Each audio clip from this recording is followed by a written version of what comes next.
فرح، بت يا فرح، يا بت وقفي كلمي بت. عايزه مني ايه؟ سيبيني في حالي بقى. مالك يا بت؟ مالك فيكي ايه بالظبط؟ مالك متسعه كده بالقوي وسايقه فيها ومحدش عارف يلمك. طب ورحمه امي في تربتها، اما عدلتي ورجعتي عن الطريق الزفت اللي انت ماشيه فيه ده ما حد هيوقف لك غيري، وجدعه بقى كده وجامده استحملي وقفتي. اعملي اللي انت عايزاه، هاتي اخرك. مش بتقولي معاكي نمره ابويا؟ يلا كلميه. ولا تحبي اكلمهولك انا واقول له كل اللي انت نفسك تقوليه؟ حلو ده، كلميه دلوقتي، يلا سمعيني صوته. ايه ما بتكلميهوش ليه؟ خفتي؟ اقول لك انا ليه؟ عشان انت جبانه، وعارفه كويس قوي انك بتعملي حاجه غلط. ما هو اللي بيعمل الغلط بيخاف من الناس، بيخاف من الفضيحه، ما بيخافش من ربنا. طب تقدري دلوقتي تنزلي صوره على الفيس ولا ستوري على الانستا وانت بتسفي الزفت ده؟ هو انت فاكره نفسك ايه؟ سافرت النوايا الحسنه؟ انت طلعتي نزلتي حته مدرسه لا راحت ولا جت. فوقي. عينيا هفوق، بس اصل اللي انت مش عارفاه ان الحته المدرسه اللي مش عاجباكي دي هي اللي هتمشيكي على العجين، ما تلخبطيهوش. انا اللي هخليكي بني ادمه، وهربيكي من اول وجديد عشان انت ما تربطيش. انت شايفاني ناقصه بقى يا بنت انت عشان تيجي تربيني؟ انا تقولي لي انا بنت؟ انت قلت الادب، ما تربطيش.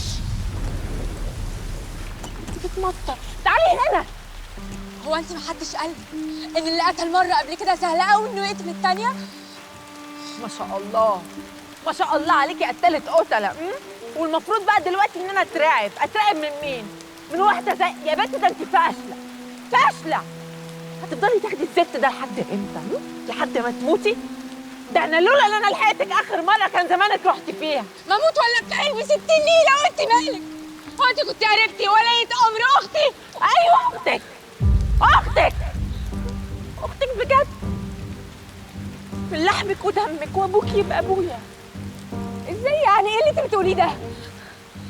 زي الناس، والنعمه زي الناس. تخيلي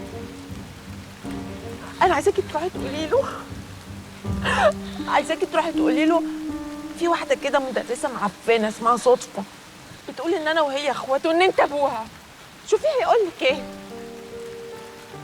ايوه هو هينكر طبعا، وهيقول لك ان الكلام ده مش صح، بس انا مش كدابه والكلام ده صح.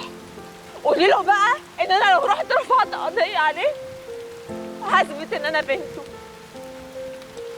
بس انا لا انا مش هرفع قضيه على ابويا، انا مش هقف قدام ابويا في المحاكم. هو لو مش عايز يعترف بيا انا كمان مش عايزاه. اشترك في باقات واتشت الشهرية ب 14 جنيه و99 قرش، وباقات سنوية ب 149 جنيه و99 قرش.